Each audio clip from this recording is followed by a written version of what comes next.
आज के वीडियो में हम बात करेंगे भौतिकी का कार्य क्षेत्र तथा रोमांच। मतलब इसका मतलब क्या होगा, जो भौतिक विज्ञान है उस भौतिक विज्ञान का क्या क्या कार्य क्षेत्र है और उसके क्या रोमांच है। मतलब भौतिक विज्ञान का कार्य क्षेत्र तथा रोमांच, और इसको इंग्लिश में कहते हैं scope and excitement of physics. पिछले वाले वीडियो में मैं आप लोगों को पढ़ाया हूं कि भौतिक विज्ञान किसे कहते हैं और भौतिक विज्ञान का मूल शब्द कहां से लिया गया है और इसको हम क्या कहते हैं। तो पिछले वीडियो में मैंने बताया था कि भौतिक विज्ञान का जो मूल शब्द होता है वो कुछ इस प्रकार से होते हैं। भौतिक विज्ञान का जो मूल शब्द होता है वो कुछ इस प्रकार से होते हैं। कुछ फाई के जैसा होता है, फिर यू के जैसा होता है, फिर सिग्मा होता है, फिर ईटा होता है। और ये जो शब्द लिया गया है कहाँ से लिया गया है, यह ग्रीक वर्ड से लिया गया है, ग्रीक शब्द से लिया गया है। और इसका मतलब क्या होता है, फ्यूसिस, यानी भौतिक विज्ञान फ्यूसिस शब्द से लिया गया है। और इस फ्यूसिस का मतलब होता है प्रकृति, प्रकृति का मतलब होता है नेचर। और इस प्रकृति के आधार पर मैं आप लोगों को 5 परिभाषा बताया हूँ, अर्थात भौतिक विज्ञान का मैं 5 परिभाषा बताया हूँ। उन 5 परिभाषाओं को आप अच्छे से याद कर लो, कॉपी में नोट्स कर लो, ठीक। और आज के वीडियो में हम लोग पढ़ेंगे भौतिक विज्ञान का कार्य क्षेत्र तथा रोमांच, जिसको इंग्लिश में कहते हैं scope and excitement of physics. मतलब भौतिक विज्ञान का क्या क्या कार्य क्षेत्र है। तो भौतिक विज्ञान का जो कार्य क्षेत्र है वो बहुत विस्तृत है, बहुत बड़ा है, अर्थात बहुत व्यापक है।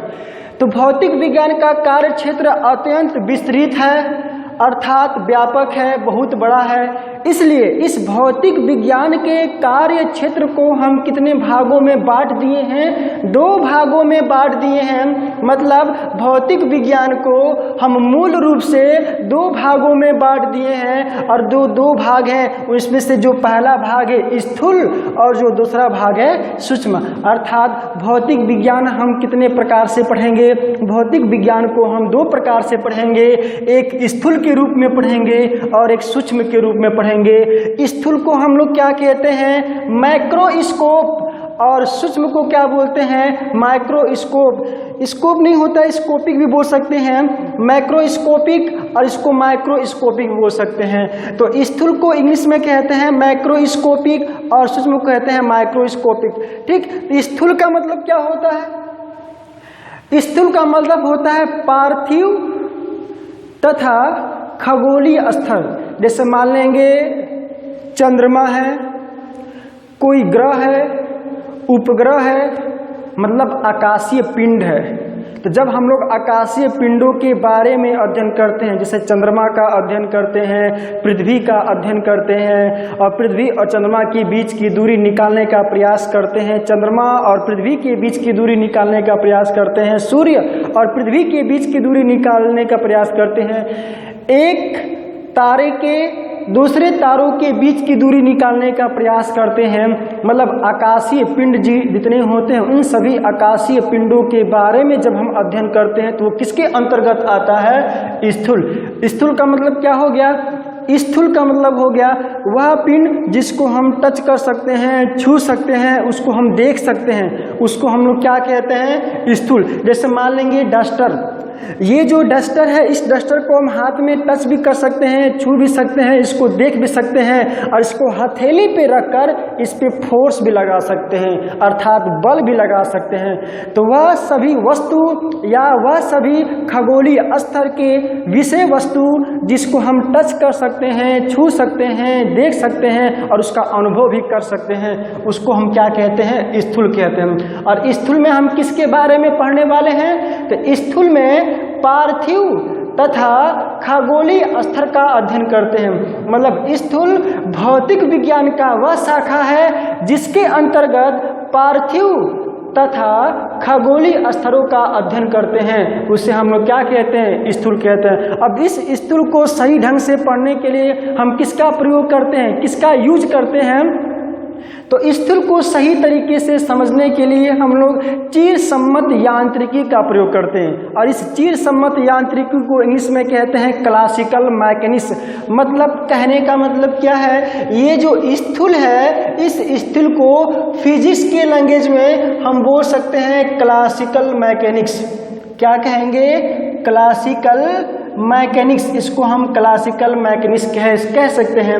और क्लासिकल मैकेनिक्स का मतलब होता है चीर सम्मत यांत्रिकीय। चीर सम्मत यांत्रिकीय मतलब स्थूल क्या है? स्थूल भौतिक विज्ञान की वह शाखा है जिसके अंतर्गत पार्थिव तथा खगोलीय स्तरों का अध्ययन करते हैं, उसे स्थूल कहते हैं। और स्थूल को सही तरीके से एक्सप्लेन करने के लिए, स्थूल को सही तरीके से व्याख्या करने के लिए हम किसका प्रयोग करते हैं? तो चीर सम्मत यांत्रिकी का प्रयोग करते हैं। और इस चीर सम्मत यांत्रिकी को इंग्लिश में क्या कहते हैं? क्लासिकल मैकेनिक्स कहते हैं। अब आते हैं दूसरा पार्ट। तो भौतिक विज्ञान का जो दूसरा पार्ट है वो क्या है? सूक्ष्म है। सूक्ष्म को इंग्लिश में क्या कहते हैं? माइक्रोस्कोप कहते हैं। और सूक्ष्म क्या है? सूक्ष्म भौतिक विज्ञान की वह शाखा है जिसके अंतर्गत परमाणविक, आणविक तथा नाभिकीय स्तर का अध्ययन करते हैं। जैसे मैं कहूँ कि नाभिक के चारों ओर इलेक्ट्रॉन निश्चित कक्षाओं में गति करता रहता है।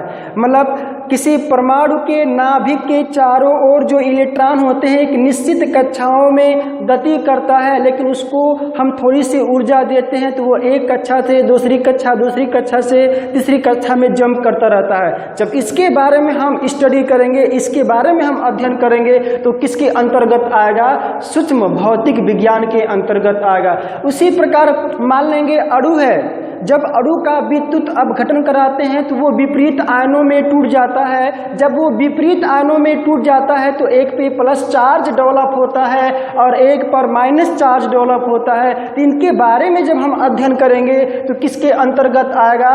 सूक्ष्म भौतिक विज्ञान के अंतर्गत आएगा। तो कहने का मतलब सूक्ष्म भौतिक विज्ञान क्या है? सूक्ष्म भौतिक विज्ञान भौतिक विज्ञान की वह शाखा है जिसके अंतर्गत परमाणविक, आणविक तथा नाभिकीय स्तर का अध्ययन करते हैं, उसमें हम सूक्ष्म भौतिक विज्ञान कहते हैं। यानी भौतिक विज्ञान को कुल कितने पार्ट में, कुल कितने भागों में बांटा गया है? तो दो भागों में बांटा गया है।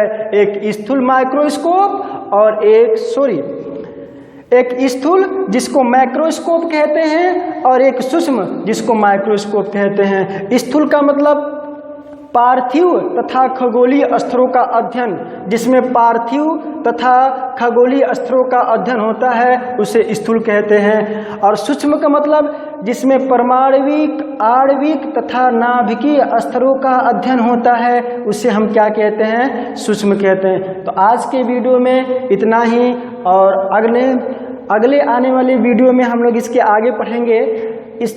तब तक के लिए धन्यवाद। और इसका आप लोग अच्छे से नोट्स बनाइए।